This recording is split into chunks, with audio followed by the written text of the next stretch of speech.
तो मुसलमानों का सबसे बड़ा बोर्ड है उलेमा बोर्ड और इसकी सारी मांगों को मान करके एनसीपी ने बता दिया है कि आखिर वो चाहती क्या है, क्योंकि महाविकास अघाड़ी ने उन तमाम 17 शर्तों को माना है जो उलेमा बोर्ड ने उनके सामने रखा था और जिसके बदले उन्होंने समर्थन की बात कही थी।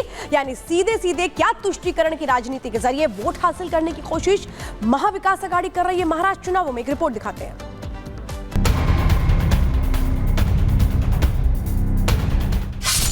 महाराष्ट्र में वोट जिहाद का खेल।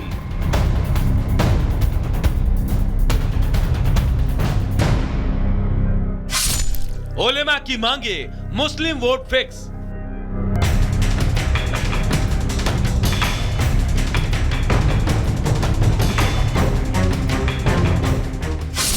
एमवीए को भाईजान कबूल है।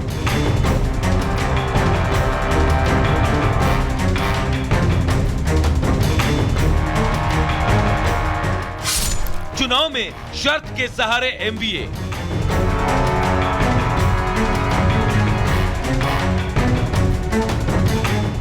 मौसम भले ही बदल रहा हो, लेकिन महाराष्ट्र में चुनावी पारा पूरी तरह से गर्म है। वोटिंग से पहले मोदी विरोधियों का हार का डर इस कदर सता रहा है कि महाराष्ट्र का किला फतह करने के लिए एड़ी चोटी का जोर लगाने के साथ ही हर जद्दोजहद और सियासी रणनीति बनाने में तमाम दल जुटे हैं।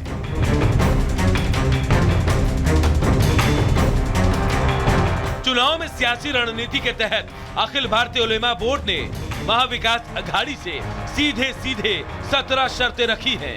इन शर्तों की बुनियाद पर मुस्लिम संगठन ने महाराष्ट्र के विधानसभा चुनाव में एमवीए को समर्थन देने का वादा किया है। उलेमा बोर्ड की तरफ से जो शर्तें रखी गई हैं, उनमें से कुछ शर्तें आपको भी जाननी चाहिए। उलेमा बोर्ड ने जो शर्तें रखी हैं, उनमें एनडी गठबंधन को वक्फ संशोधन बिल का खुलकर विरोध करना होगा। शिक्षा और अन्य विभागों में मुस्लिमों को 10% आरक्षण मिले। राज्य में वक्फ बोर्ड विकास के लिए 10 लाख करोड़ रुपए की मांग। मौलाना सलमान की रिहाई के लिए अथक प्रयास। रामगिरी नितेश राणे को जेल। मस्जिद के इमाम को 15,000 रुपए प्रति माह।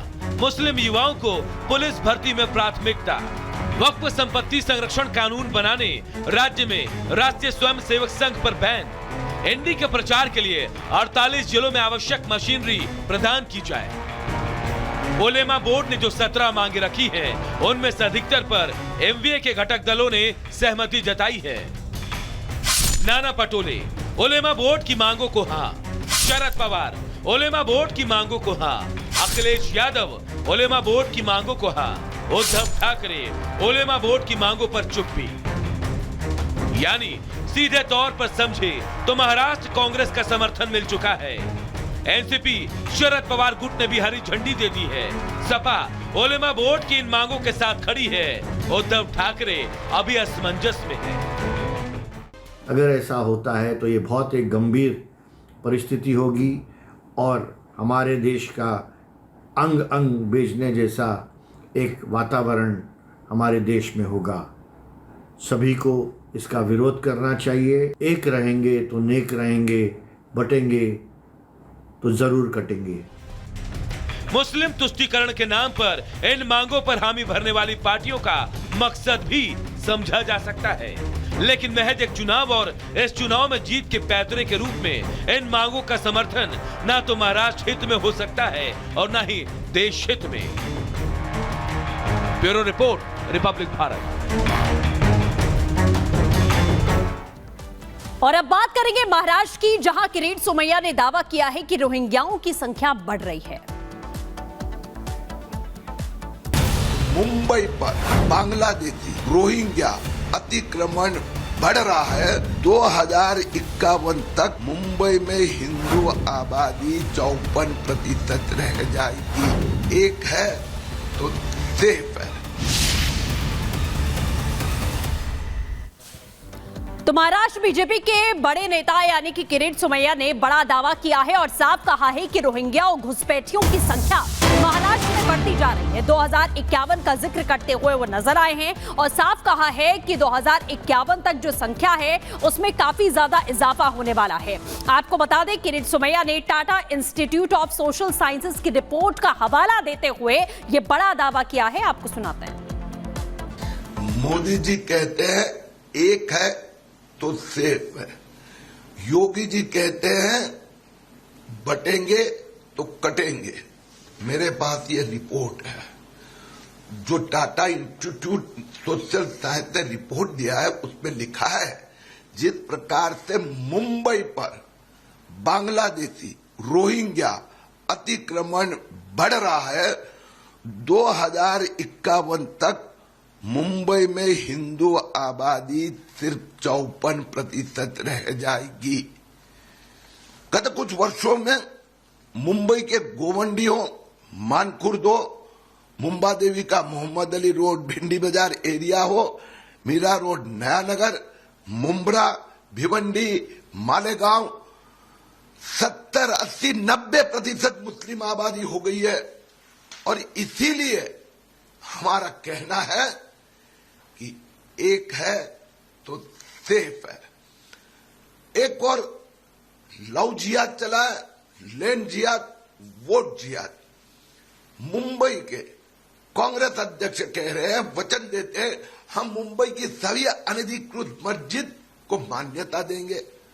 तो महाराष्ट्र कांग्रेस के अध्यक्ष नाना पाटोले कहते हैं हम लव जिहाद कानून नहीं होने देंगे और जो भी केसेस लव जिहाद के हुए हैं, किडनैपिंग के, वो सब वापस लेंगे।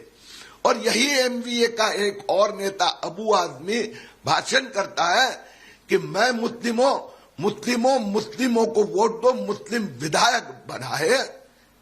और इसीलिए मुंबई और महाराष्ट्र के मतदाताओं ने एक है तो सेफ है।